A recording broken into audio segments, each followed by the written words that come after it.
Moikka ja tervetuloa Jetlifein ohjevideolle. Eli me ollaan tämmönen vaasalainen vesijettivuokrausyritys ja vuokrataan 4 Sea-Doo Spark Trix 3 appia. Aivan kivoja vehkeitä.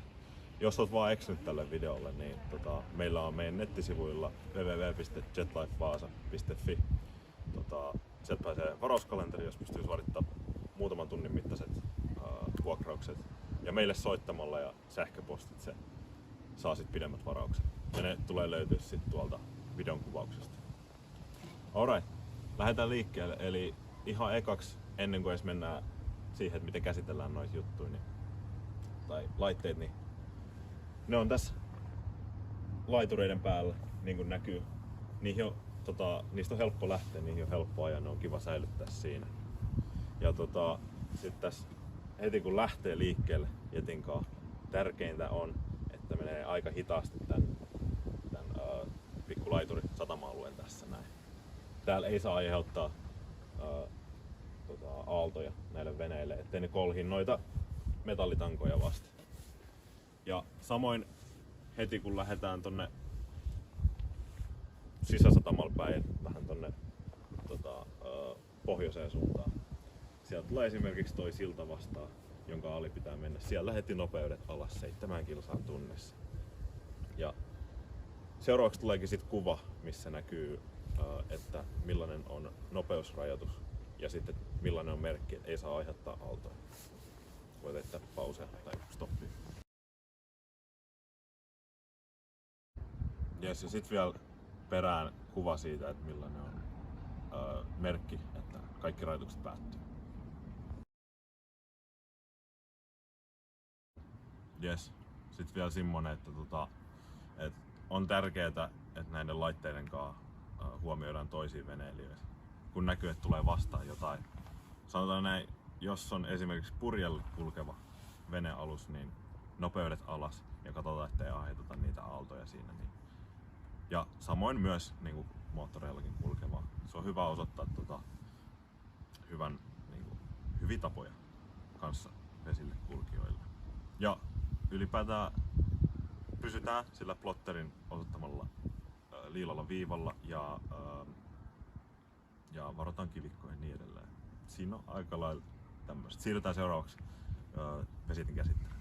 Ja muistetaan vielä oikeanpuoleinen liikenne. No niin, nyt esitetään, miten tämä laite oikein toimii. Eli tuolla näkyy kaasu, on semiherkkä, eli siinä vaiheessa kun lähtee ajamaan, niin kannattaa aika hitaasti ottaa aluksi sitä käyttöön. Siihen tottuu. Tällä puolella jarru kautta pakki. Joo, sama homma. Ja sit vielä semmonen, että aika nopeasti että pysähtyy, kun jättää vaan kaasun tonne eteen. Eli aika hyvin siinä pysähtyy esimerkiksi kovista vauhdeista. Sitten kun kääntää esimerkiksi vauhdeissa, mutta ei paina kaasua, tämä laite ei käänny. Se vaatii sen, että kaasuttaa esimerkiksi näin, sitten se vasta kääntyy vasemmalle.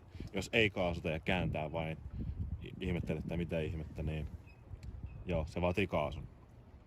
Sitten tuolla näkyy trimmi, eli se, missä kulmassa tämä vesijetti oikein, millä se oikein ajaa. Tuossa näkyy näyttö. Se on default-modelta aina tuossa keskellä, eli se menee käytännössä niin kuin tasaista kyytiä. Jos haluaa esim. Nostaa vähän keulaa ylös, niin pitää painaa tosta ylöspäin, niin se liikkuu se palkki tonne ylöspäin. Alaspäin ei, sinne päin ei mennä. Startti-stoppi, kun painaa sekunnin pohjaan, niin se käynnistyy. Sitten tuolla on vielä tommonen nappi, joka siis tässä on oikeastaan aina näkyy nopeudet kilometriä tunnissa niin kuin defaultilla, mutta jos haluaa nähdä esimerkiksi kierroksia tai jonkun ihmeen takia moottoritunteja, niin nekin näkyy tuosta noin. Yes. Eli jetti on tässä näin. Työnnetään vähän taaksepäin. Silleen, perä alkaa ottaa jo vähän veteen ja tää nousee tälleen kivasti ilmaan. Kiivetään jetin päälle.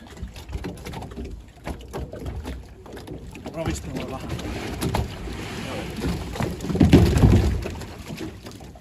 Kätevää kuin mikä.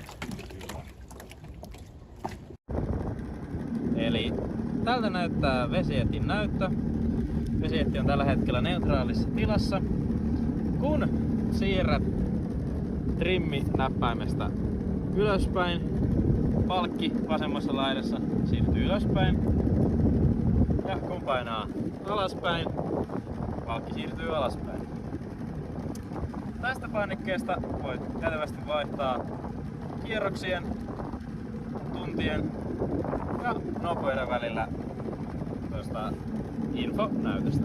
Ja siinä oikeastaan kaikki tiedot, mitä tuo pieni näyttö näyttää. Bensamittari oikeassa laidassa.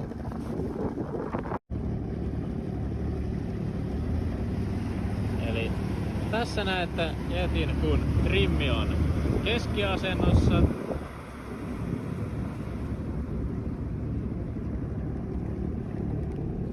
Ja seuraavaksi näette jetin, kun se on trimmi yläasennossa.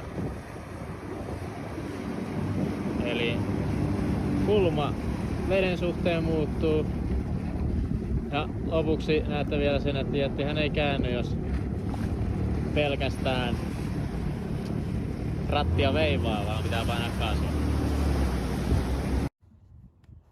Eli jetin tankkaaminen. Jetti on nyt tässä Mansikkasaaren tankkausasemalla kiinnitettynä yhdellä köydellä siihen, pysyy mukavasti ja Pavel on siinä pistooli kädessä. Kyllä. Opastetaan seuraavaksi, miten homma hoituu. Eli tankkausasemahan on ihan tällainen perinteinen tai mistä tahansa bensa-asemalta tuttu, toimii samalla tavalla. Pistooli löytyy tuolta. Ja seuraavaksi Pavel näyttää, miten tämä jetti tankataan ennen kuin se palautetaan. Come on.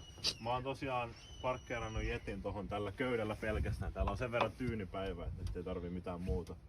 Muutenkin Jos... tyyni paikka, että eihän tässä hirveästi aaltoile.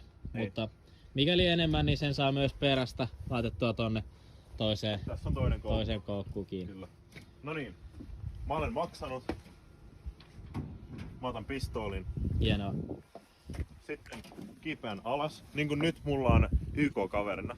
Annan hänelle pistoolin hetkeksi. Kipeän alas. Näin. Käännyn 180 astetta. Anteeksi. Alright. Pääsin vihdoin vesijetin kyytiin. Ja sit vedän tän penkin ulos. Laitetaan vaikka tohon hetkeksi. Penkki talteen. Kyllä. Sit käännyn taas 180 astetta.